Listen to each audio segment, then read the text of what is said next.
Bonjour et bienvenue au mot du mercredi de French with Languissimo, le podcast en français qui vous aidera à atteindre vos objectifs, qu'ils soient professionnels ou personnels.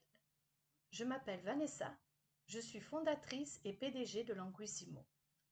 Aujourd'hui, je vais couvrir les jours de la semaine et quand mettre l'article le devant ou pas. On est mercredi, c'est l'un des 7 jours de la semaine. Lundi, Monday, mardi, Tuesday, mercredi, Wednesday, jeudi, Thursday, vendredi, Friday, samedi, Saturday et dimanche, Sunday. Contrairement à l'anglais, les jours de la semaine en français ne prennent pas de majuscule à la première lettre, sauf si le jour de la semaine est le premier mot d'une phrase, bien sûr. Je vais à Montréal mercredi, pas de majuscule, mais mercredi, je vais à Montréal, majuscule. Le jour de la semaine est utilisé sans l'article le devant, quand on fait référence à un jour de la semaine qui arrive généralement dans les prochains jours. Par exemple, j'ai rendez-vous vendredi chez le médecin. Cela veut dire que j'ai rendez-vous ce vendredi chez le médecin.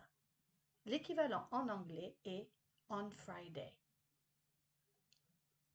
On met l'article le devant le jour de la semaine quand on fait référence à un jour de la semaine qui se répète chaque semaine. Par exemple, j'ai un cours d'espagnol le lundi. Dans ce cas-là, on peut remplacer le lundi par chaque lundi, tous les lundis ou les lundis. L'équivalent en anglais est on Mondays. On utilise généralement l'article le devant le jour de la semaine quand on fait référence à une date précise. Par exemple, j'ai mon examen le jeudi 27 avril. Veuillez noter qu'en anglais, dans les deux cas, la préposition on est utilisée avant le jour de la semaine, mais ce n'est pas le cas en français.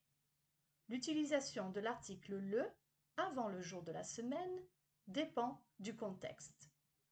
Donc, pour faire simple, si vous faites référence à un jour de la semaine une fois, ne mettez pas d'article avant. Je rentre de vacances dimanche, ce dimanche. Si vous faites référence à un jour de la semaine qui se répète chaque semaine, mettez l'article le devant. J'ai un cours de français le mercredi de 16h à 17h, tous les mercredis. Voici un exemple qui combine les deux possibilités qui, je l'espère, vous aidera à mieux comprendre la différence entre les deux. Je n'ai pas cours d'espagnol mardi, ce mardi, car le professeur est absent, mais d'habitude, j'ai le cours le mardi, tous les mardis, de 16h à 17h. Quelques points d'étude. La préposition chez est utilisée quand on va chez un spécialiste comme un médecin, un kiné. Rendez-vous, nom masculin, est un faux ami.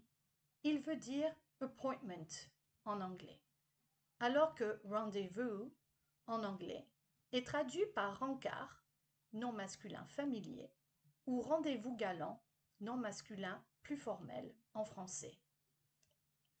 L'abréviation de rendez-vous à l'écrit est RDV. Le verbe dépendre est suivi de la préposition de en français, alors qu'en anglais, le verbe to depend est suivi de la préposition on. Je dépends de moi, I depend on me. Rentrer de vacances veut dire to come back, return from vacation. Veuillez noter le pluriel en français de vacances. Dans la langue parlée, d'hab remplace d'habitude dans l'expression comme d'habitude, comme d'hab. Quelques questions de pratique. Que faites-vous samedi? Que faites-vous le mercredi après-midi? Allez-vous au cinéma le mardi quand c'est moins cher? Que faites-vous le week-end d'habitude? Et voilà, c'est tout pour aujourd'hui. J'espère que ce podcast vous a plu. Abonnez-vous à French with Languissimo, pratiquez et prenez soin de vous. À bientôt!